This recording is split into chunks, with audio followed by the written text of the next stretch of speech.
안녕하세요. 저는 올해 33살이 되는 여자입니다. 요즘같이 어려운 이 시기에 잘 버티며 지내고 계신가요?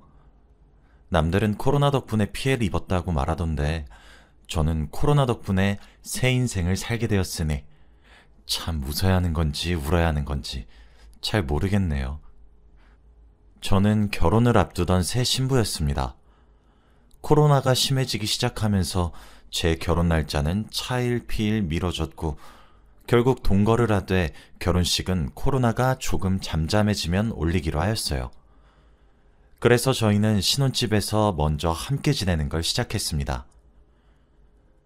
남자친구는 저보다 2살 많았는데 참 자상한 사람이었죠. 그래서 꿈에도 몰랐습니다.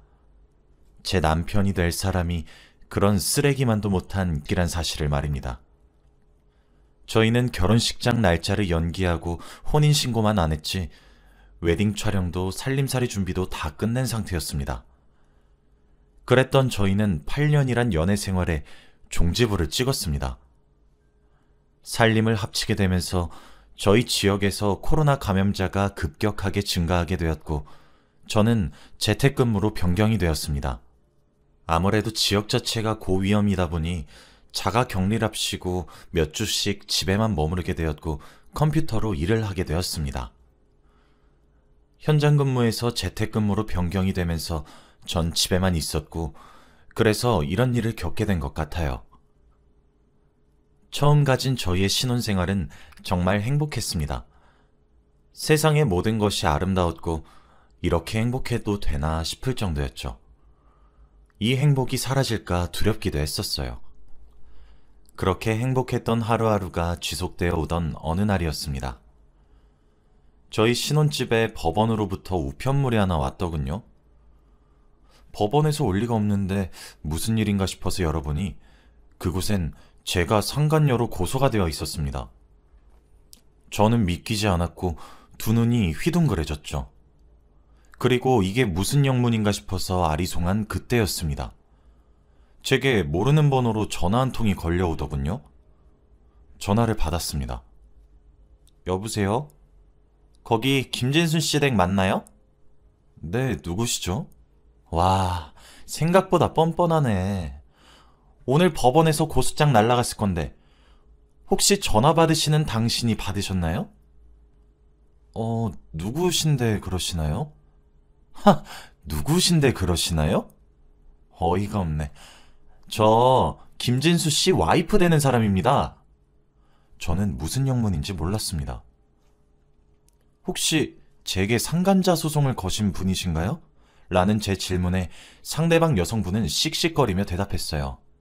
네, 그쪽이 지금 내 남편하고 바람 피고 있잖아요. 오고 가는 날카로운 말 속에 저와 상대방 여자분은 말이 통하지 않는다는 걸 느꼈고 얼굴을 보고 만나기로 했죠. 다음날 약속 장소로 가니 늘씬하고 예쁜 여성분이 절 표독스럽게 노려보고 있더군요. 그렇게 저희 두 여자의 이야기는 시작되었습니다. 아니, 헷갈리신 거 아닌가요?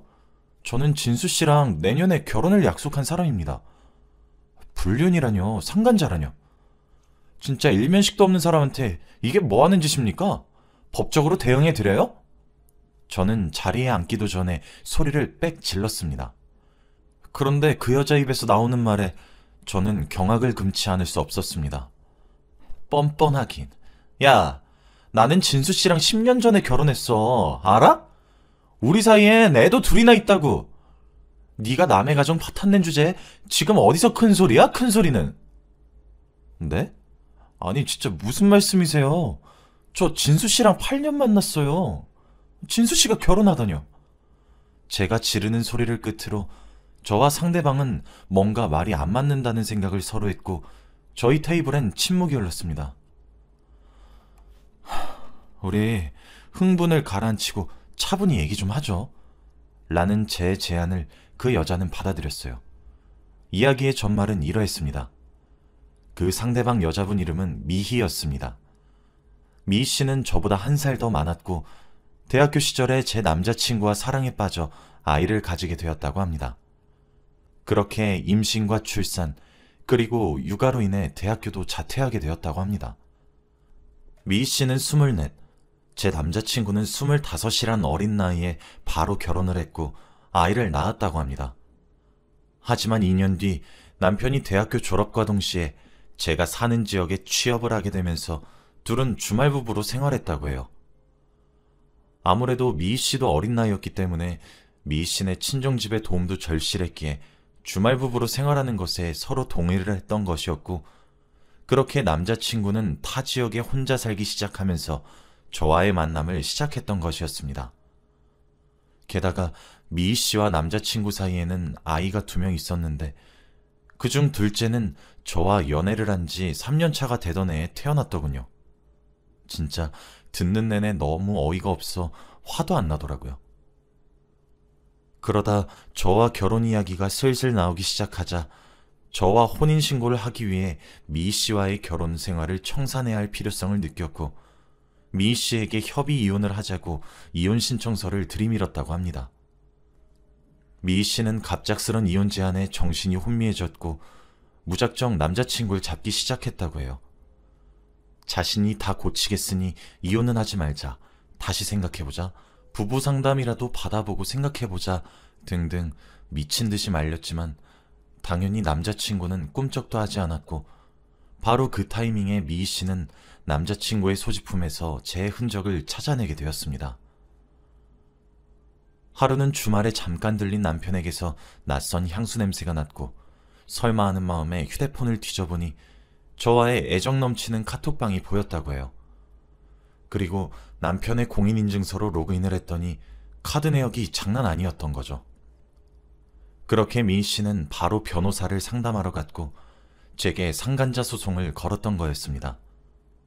아무래도 저는 원래 회사를 계속 다니고 있었는데 코로나로 인해 재택근무를 하기 위해 매일 집에만 붙어 있다 보니 제 남자친구는 평소처럼 미희 씨에게 제대로 연락하거나 만나질 못했고, 그 결과 긴 꼬리가 밟혔던 거였어요. 이제까지는 제가 출근하거나 야근하거나 하면서 집을 잘 비우기도 했고, 남자친구도 코로나가 터지기 전에 야근이다 회식이다 핑계대며 와이프와 아이를 보러 갈 수 있었던 것 같더라고요. 저는 미희 씨의 말을 그 자리에 듣고 있으면서도 믿기지가 않았습니다.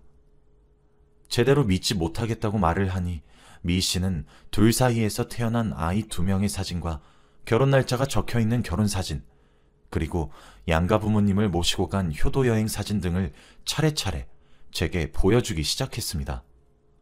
그 사진들 속에 함께 찍힌 남자는 분명 제 남자친구가 맞았고 남자친구의 부모님 또한 제가 알던 사람이었습니다. 저는 정말 까맣게 아무것도 몰랐던 거였습니다. 제 반응을 보고는 미희 씨도 그러더군요. 작정하고 속였나 보네. 그쪽은 낌새가 이상하지 않았어요?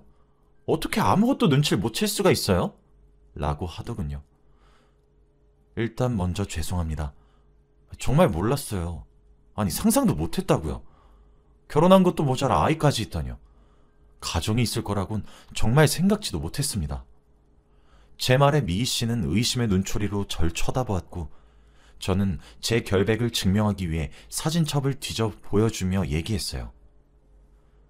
프로포즈도 오빠가 했고 신혼집도 오빠가 계약했어요.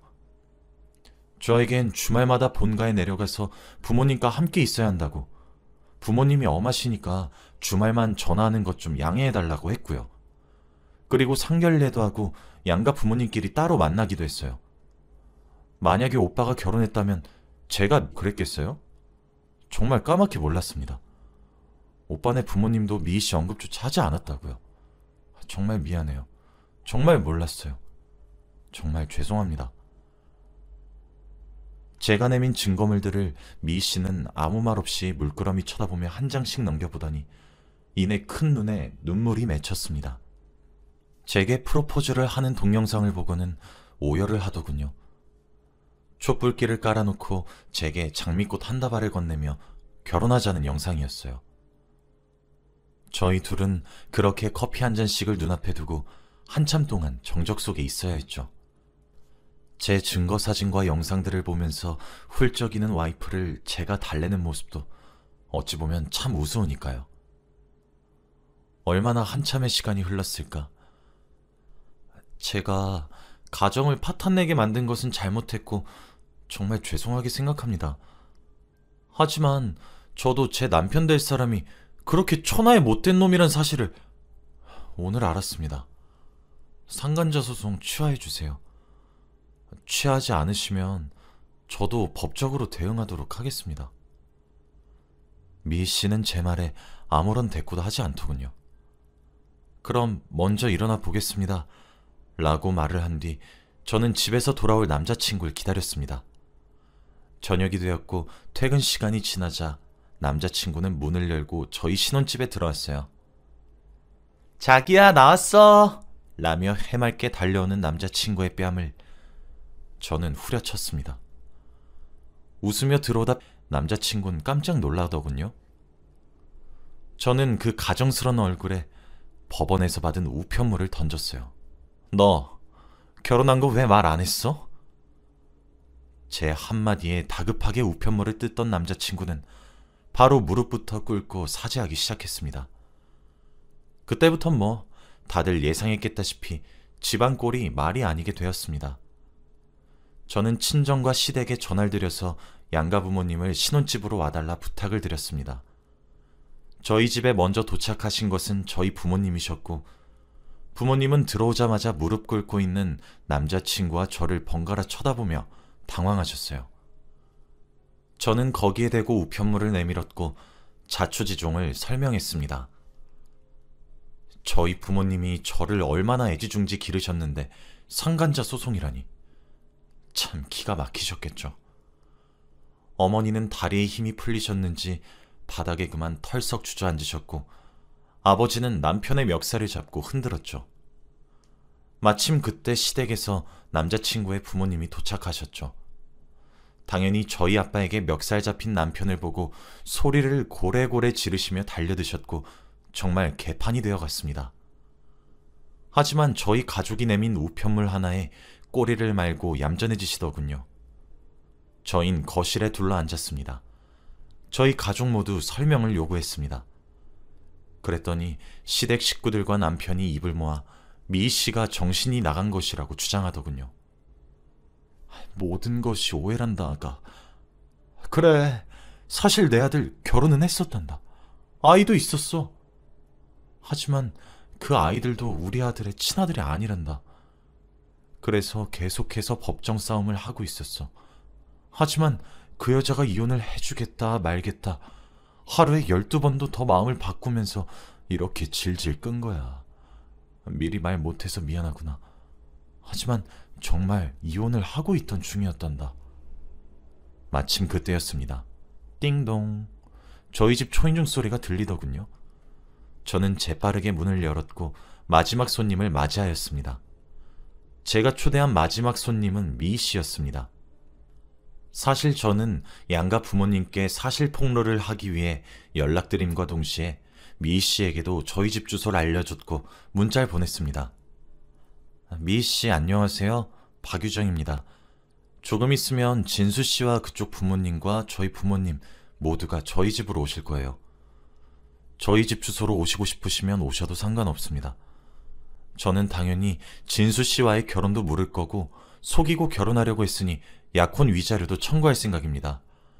미희 씨도 이혼을 하기 위해 증거가 필요한 상황이시라면 저희 집으로 오시면 됩니다. 라고 말이에요. 미희 씨가 저희 집에 들어오자 남자친구란 놈은 얼굴이 하얗게 질리더군요. 시부모님도 미희 씨에게 소리를 지르며 네가 뭔데 여길 기어들어와 라고 하셨죠. 미희 씨는 막상 저희 집으로 오고 있으면서도 속으로 아니길 바라고 바랬던 건지 뭔진 모르겠지만 저희 집에 본인의 시부모님이 앉아 계시고 저희 부모님 앞에 무릎 꿇고 앉아 손이 발이 되도록 용서를 비는 본인 남편의 모습에 무너지듯 자리에 주저앉았고 오열하기 시작했습니다. 함께 들어온 아이들도 엄마가 주저앉아 울기 시작하니 함께 따라 울더군요. 시부모님과 남편도 처음엔 와이프가 미친 사람이다, 미친 여자임이 틀림없다, 이혼 중이었다, 돈 뜯어내려고 저러는 거다 등등 갖은 누명이란 누명은 다 씌우더니 막상 미희씨 양손에 아이들 손을 하나씩 잡고 눈앞에 나타나니 찍소리도 못하더군요. 그날 밤은 어떻게 지나갔는지 모르겠습니다. 저와 1, 2년을 연애한 것도 아니고 무려 8년씩이나 믿고 만난 남자였는데, 하긴 미희 씨도 결혼 생활 10년 중 8년은 외도한 남편이니 세상이 얼마나 무너져 내렸을지 상상조차 되지 않습니다. 미희 씨는 저희 집에 왔던 그날 밤, 제가 정말 까맣게 몰랐을 거란 사실을 믿어준 것 같았습니다. 그리고 제게 연락이 와 남편과 이혼 소송에 필요한 증거가 더욱 필요하니 8년 동안 연애했다는 증거를 본인에게 주면 고소 또한 바로 취하한다고 하더군요. 저 또한 당연히 드려야 되는 것이라고 말을 하며 모든 것들을 미희 씨에게 보내주었고, 미희 씨는 제게 고소를 취하해 주었습니다. 저 또한 법적 조치에 들어갔습니다. 변호사님께서도 이 정도면 사기 결혼이었다고 하시면서 약혼 취소에 대한 위자료를 청구할 수 있다고 하더군요. 약혼 파탄의 이유는 전적으로 제 남자친구에게 있었으니 위자료와 더불어 모든 위약금도 청구할 수 있었습니다. 시간이 몇 달 흐르자 저는 신혼집까지도 팔아치워 모든 것을 정리했고, 8년의 세월을 위로받기엔 지극히 적은 금액이지만 3천만 원의 위자료와 제가 결혼을 하기 위해 보낸 예단까지 전부 돌려받을 수 있었습니다. 저와 법적 다툼이 완료되었던 순간 미희 씨도 법적 다툼이 끝났나 보더라고요. 당연히 미희 씨의 승소로 말이죠. 위자료와 재산 분할, 그리고 양육권까지 가져갔다고 하더라고요. 미희 씨가 재판에서 이겼던 날 제게 전화 한 통이 걸려왔습니다. 유정수 씨, 접니다. 이미요. 오늘 저 그 사람과 깨끗하게 정리한 날이에요. 저도 왠지 잘 모르겠지만 유정 씨한테 알려드려야 될 것 같아 연락드렸습니다. 유정 씨가 보내준 자료들 덕분에 재판은 저한테 매우 유리하게 끝이 났어요. 이건 감사하다고 해야 될 것 같네요. 오늘 그 사람에게 8년이나 외도할 거라면 차라리 그때부터 이혼을 하지 그랬냐고 물었더니 그 사람이 저더러 자기도 남들처럼 살고 싶어서 그랬다고 하더군요. 저희 집과 달리 유정 씨네 부모님은 화목하고 다정하고 노후도 마련된 그런 안정적인 처가댁이어서 좋았다고 하면서요. 참 씁쓸하네요. 아무튼 여러모로 감사했습니다. 잘 지내시길 바랄게요. 앞으로는 저희 2번 다시 만나지 말아요. 그럼 이만 끊을게요. 미희씨, 씁쓸해하지 마세요. 아이들을 위해 힘내셔야죠. 저희가 이번 악연으로 엮여 2번 다시 보고 싶지 않은 인연이 되었지만 전 미희씨 앞날을 응원하겠습니다.